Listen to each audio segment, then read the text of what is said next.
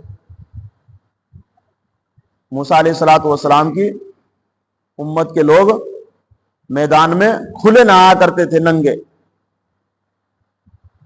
موسیٰ علیہ السلام تو شرمیلے تھے، اللہ کے پیغمبر تھے، وہ جب نہایا کرتے تھے، غسل کیا کرتے تھے تو اوٹ میں چھپ کر کے، جو کہیں کوئی لوگ نہ دیکھے، وہاں نہایا کرتے تھے۔ تو لوگوں نے باتیں بنانے شروع کر دی کہ موسیٰ علیہ السلام کے بدن پر تو داغ ہے، تو بیمار ہے، اور یہ تو بدن دکھانا نہیں چاہتا، اس سے تو کوئی بڑی بیماری ہے۔ تو اس طریقے سے لوگوں نے بہت تکلیف دی۔ تو ایک مرتبہ حضرت موسیٰ علیہ السلام اپنے کپڑے نکال کر کے پتھر کے اوپر رکھ دیے، اور پتھر کے اوپر رکھنے کے بعد غسل کرنے کے لیے چلے گئے۔ اب غسل کر کے جیسے ہی آئے تو پتھر سرکنے لگا، آگے چلنے لگا۔ تو آگے چلنے لگا، حضرت موسیٰ علیہ السلام اپنی چھڑی لے رہے تھے، اور وہ چھڑی وہ آگے بھاگنے لگا پتھر، اور حضرت موسیٰ علیہ السلام اس کے پیچھے بھاگ رہے ہیں، اور کہہ رہے ہیں سو بھی یا حجر، اے پتھر میرے کپڑے، اے پتھر میرے کپڑے، یوں کہتے ہوئے بھاگ رہے ہیں حضرت موسیٰ علیہ السلام اس پتھر کے پیچھے کہ میرے کپڑے تو دے دے، کہاں لے کر جا رہا ہے۔ اب وہ جا کر کے ایک جگہ، یہاں بنی اسرائیل کے بہت سارے لوگ جمع تھے، وہاں جا کر وہ پتھر رک گیا۔ حضرت موسیٰ علیہ السلام وہاں رکے، دیکھا کہ بہت سارے بنی اسرائیل جمع ہیں۔ پھر وہ کپڑے اٹھائے اور کپڑے پہنے، تو بنی اسرائیل کے سب لوگوں نے حضرت موسیٰ علیہ السلام کے بدن کو دیکھا، اوپر سے لے کے نیچے تک کوئی داغ، کوئی بیماری، کوئی کسی طرح کی بیماری ان کے بدن پر نظر نہیں آئی، بالکل صاف اور شفاف۔ تو قرآن کریم کی یہ آیت یہی چیز بتا رہی ہے کہ اللہ تبارک و تعالیٰ نے حضرت موسیٰ علیہ السلام نہیں چاہتے تھے کہ اپنا بدن دکھائے، ان کے اختیار میں نہیں تھا یہ کہ لوگوں کے سامنے جا کر کپڑے پہنے، لیکن اللہ کو یہ کرنا تھا، اپنے پیغمبر کو دکھانا تھا نا کہ کوئی، کیونکہ جو تبلیغ کر رہا ہو، اللہ کے دین کو پھیلا رہا ہو، وہ ہر طریقے سے پاک ہو۔ اور حضرات انبیاء کرام علیہ السلام جب پیدا ہوئے ہیں، ان کو کسی طرح کی نہ بیماری ہوتی ہے، نہ کسی طرح کے کوئی عیب ہوتا ہے، بے عیب آتے ہیں پیغمبر۔ کوئی پیغمبر نہ اندھا پیدا ہوا، نہ کانا پیدا ہوا، نہ کوئی لنگڑا پیدا ہوا، نہ للا پیدا ہوا، کوئی پیغمبر ایسا نہیں۔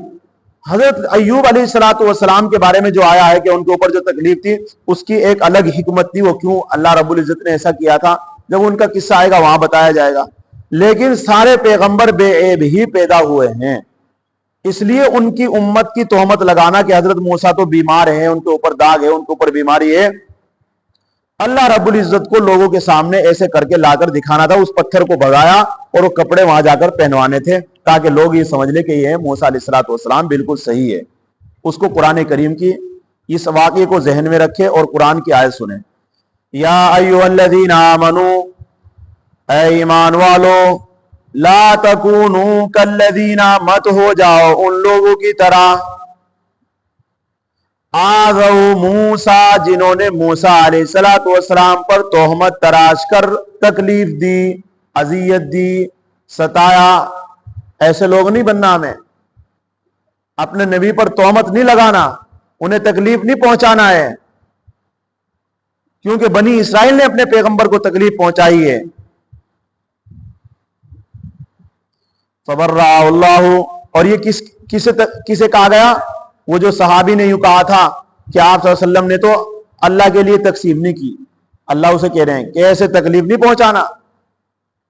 فبرأہ اللہ مما قالوا، بس ان کی براعت کر دی اللہ تبارک و تعالی نے، ان کو بری ظاہر کر دیا۔ اور بری کیسے ظاہر کیا؟ وہ پتھر کپڑے لے کر بھاگ گیا اور بنی اسرائیل جہاں جماعتیں وہاں جا کر ٹھہر گیا۔ موسیٰ علیہ السلام نے کپڑے پہنے تو لوگوں نے دیکھ لیا کہ بھئی یہ تو صحیح ہے۔ مما قالوا، جو انہوں نے کہا، اللہ رب العزت نے اس کو بری ظاہر کر دیا۔ وَكَانَ عِندَ اللَّهِ وَجِيهًا، اللہ تبارک و تعالیٰ کے نزدیک موسیٰ علیہ السلام بڑے معزز انسان تھے، بڑا احترام تھا، اللہ نے ان کو بہت عزت دی تھی، با آبرو انسان تھے۔ اللہ تبارک و تعالی ہمیں بھی اپنے نبی کو تکلیف دینے سے ہماری حفاظت فرمائے۔ اللہ تبارک و تعالی ہمیں اطاع اللہ اور اطیع الرسول، اللہ ہم سب کو عطا فرمائے۔ سبحان اللہ و بحمدہ، سبحانک اللہم و بحمدہ۔